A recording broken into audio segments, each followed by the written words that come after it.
Assalamualaikum warahmatullahi wabarakatuh. Kali ini Pak Wan nak kongsi sedikit mengenai hal anjing. Anjing, dog. Anjing ni satu makhluk yang Allah jadikan dengan keistimewaan, dengan kelebihan masing-masing lah. Okey, sila tengok video ini sehingga selesai.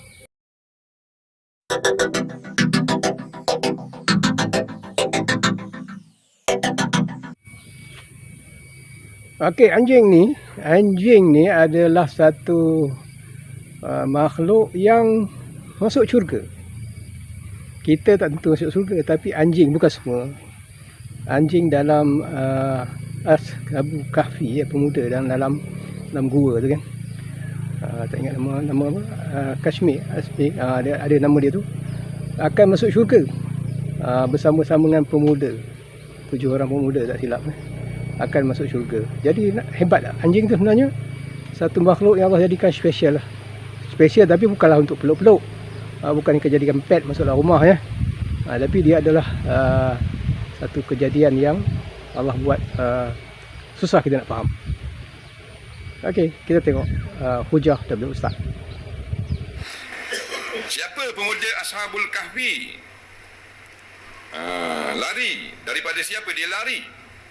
Dan sebab apa mereka lari? Mereka lari ni daripada kerajaan. Kerajaan pada masa itu syirik. Nampak? Derhaka pada Allah dan menyeru kepada syirik. Jadi puak-puak ni nak selamatkan imam, lari daripada bandar. Pergi nusuk dalam gua, duduk di situ. Kerana semata-mata nak jaga imam. Pasal dalam bandar dia duduk penuh habis orang. Dia pun pergi uzlah. Biasa orang uzlah duduk jauh pada orang. Tapi berlaku miracle apa petih lagi. Keajaiban. Bila dia masuk dalam gua, selamat kita duduk gua ni. Bukan nak nusuk, nak duduk situ lah, jauh daripada kerajaan, pada orang ramai. Nak beribadat situ. Bila tidur malam, Tuhan we tidur seru, tidur lama. Oleh kerana nak tunjuk kepada keberkatan orang ni. Hebatnya. Muda-muda lagi, tak mau ikut kerajaan dah. Apa? Kerajaan sesat masa itu. Jadi nak selamat iman, pemuda Ashabul Kahfi mana pemuda. Dua-dua tak tahu. Muda macam kita belaka. Orang tua tak tahu. Orang muda. Jadi malam pertama dia tidur, Tuhan tidurkan lama. Lama mana tidur dalam Quran ke apa?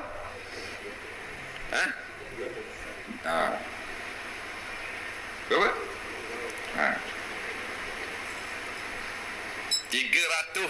tahun. 309 tahun tidur. Dan Tuhan jadikan dia ni berguling. Dan gua tu tertutup itu. Jadi binatang-binatang tak masuk. Anjing sekor lari ikut dia, duduk di pintu gua. Dan anjing itu duduk tangan gini, tengok ke luar gua. Bila kau tengok sekarang ada di Jordan. Nampak? Ada lagi kesang anjing, tulang dah, duduk dalam batu. Nampak? Ni cerita Quran. Tamu tengok ni, duduk tengok tu. Tu kot 5.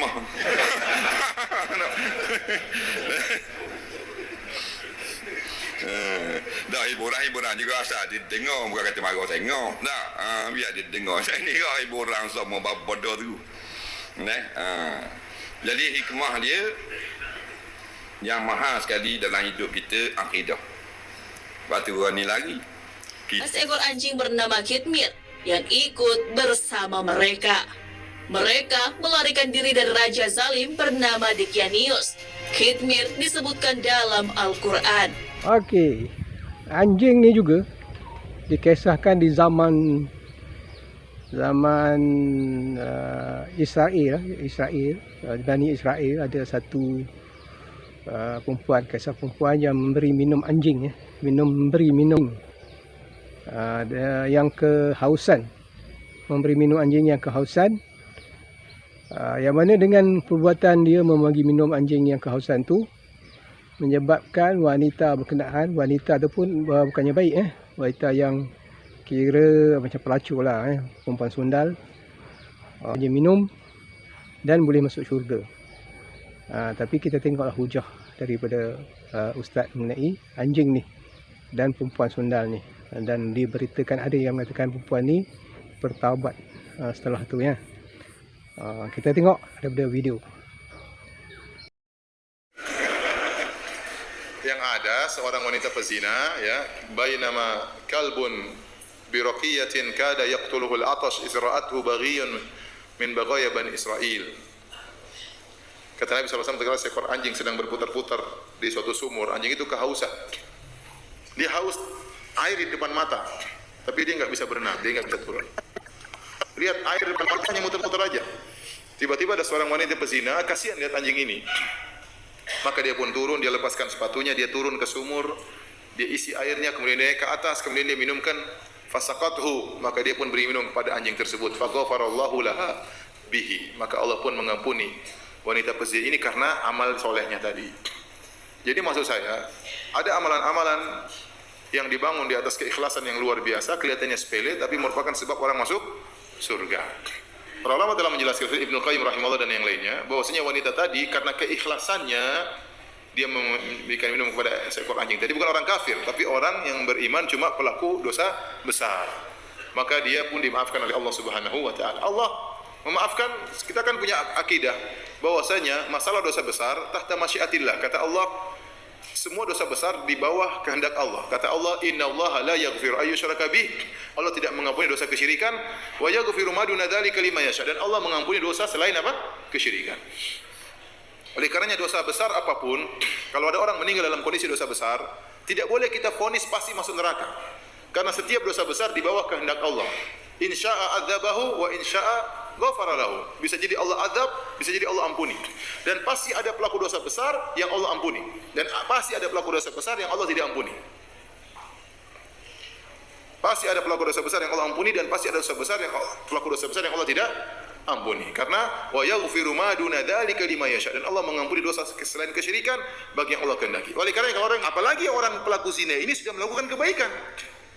Orang yang meninggal dalam kondisi zina saja belum bisa dipastikan masuk apa? Neraka. Apalagi wanita ini sudah melakukan apa? Kebaikan. Maka dia sudah kasih minum kepada anjing tersebut. Maka Allah ampuni dosanya gara-gara hal tersebut. Sebenarnya Allah menjelaskan bahwasanya yang buat dia diampuni sebenarnya bukan masalah memberi kepada anjing tersebut, tapi keikhlasan yang ada dalam hatinya. Karena waktu itu tidak ada orang yang lihat, ya. Dia tolong anjing tersebut dengan agak susah turun ke sumur, itu pekerjaan perempuan susah. Kemudian mana saat muqaha, dia lepaskan sepatunya, menjelaskan bahwasanya dia pegang sepatu dan manjat tidak susah, tidak gampang. Kemudian minum kepada anjing, hewan yang hina. Setelah itu anjingnya pun pergi, tidak bilang jazakillah khairan. Jadi dia benar-benar ikhlas. Karena keikhlasan itu maka diampuni. Karena sebagian orang salah paham. Saya pernah ngisi pengajian pas di Mekah. Tahu-tahu ada yang protes. Ustaz, tadi saya bahas tentang masalah bahayanya zina. Bagaimana ancaman orang berzina, bagaimana adab di alam kubur, bagaimana adab di neraka jahanam. Kata dia, Ustaz jangan terlalu sangar Ustaz. Zina itu ada orang minum anjing aja selesai. Jadi dia anggap perkaranya mudah. Ente berzina, minta maaf tinggal cari anjing kasih minum. Ya, zina lagi cari anjing kasih minum. Anjing nggak ada kasih kucing. Itu nggak benar, bukan begitu ceritanya. Ya. Ketiga anjing ni, anjing yang kita kata keji, kata keji sebab dia adalah najis, najis air liur dia, peluh dia dan juga najis dia tu adalah najis mukhalazah. Maksudnya beratlah, kita kena basuh dengan 7 kali air, termasuk 1 kali dengan air tanah. Tetapi kehebatan dia, jika dilatih, jika diajar supaya memburu, maka hasil tangkapan dia yang dah mati, dia tangkap satu contoh pelanduk, kita ajar dia tangkap pelanduk, dan pelanduk tu dia kekah di leher tu menyebabkan pelanduk mati. Maka pelanduk yang digigit oleh anjing tu boleh kita makan. Setelah bukan yang kita lepaskan tanpa ni, yang maknanya anjing yang diajar, dilatih dan disuruh. Kita dengar ulasan daripada ustaz mengenai buruan anjing. Penyembelihan binatang beruang. Binatang beruang ni kita boleh dengan dua cara. Yang pertama dengan menggunakan senjata tajam. Yang kedua menggunakan binatang pemburuan. Pertama, kita gunakan senjata tajam. Sebab binatang beruang ni masuk dalam ghairul maqdur, yang benda yang kita tak mampu untuk sembelih tekok dia. Jadi kita boleh guna panah, lembing, golok tajam-tajam. Kita baling niat sembelih. Panah niat sembelih, tapi kena tajam mata dia. Kena mati boleh makan, daya sembelih. Kerana panah tu ya sembelih dah. Faham lagi? Tapi bila kita panah dengan kata tajam kalipun tak mati, maka dia gebah, dia tak mati. Maka dia duduk dalam tukar daripada ghairul maqdur menjadi maqdur alaih. Daripada tak boleh sembelih tekak, sudah berubah menjadi posisi boleh sembelih tekak. Maka wajib kena sembelih tekak dia. Yang kedua, menggunakan binatang beruang. Yang paling popular, anjing beruang. Kita pergi masuk dalam hutang, bawa anjing terlatih. Dalam Quran kata mu'allamah, mana yang terlatih. Lalu kacir tu bil. Kita kata kejar. Oh, dia kejar, pak dia pegang kacir, mampu kacir. Wak bagi kita boleh makan. Dia tak meleh. Gigit tang dia tu semelih dah di sisi syarak. Jadi dengar pun. Dah mau tengok Haji Lawak mana ada. Dengarlah orang ngajar. Di sini ada sekumpulan anjing ya. Yang sebenarnya dibagi makan ni, ada orang bagi makan dia. Anjing-anjing ni ada orang bagi makan. Dia menunggu orang yang bagi makan tu dah. Selalu ada sini. Ada orang bagi makan anjing ni. Tu lagi sekor. Banyaklah sini. Ada 10 orang itu, 10 orang, 10 ekor. Anjing ni menunggu makanan, mak. Dia menunggu makanan. Dia ingat kita ada bawa makanan. Hari tu nak akak bawa balik hari. Nanti esok kita bawa balik. Kita bagi makan dia, bawa balik. Mungkin ini dia yang bagi makan.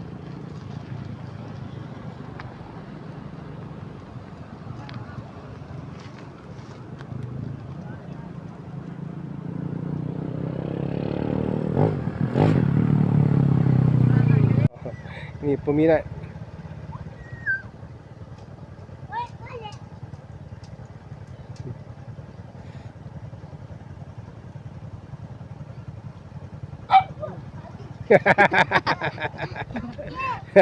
Anjing, bukan babi.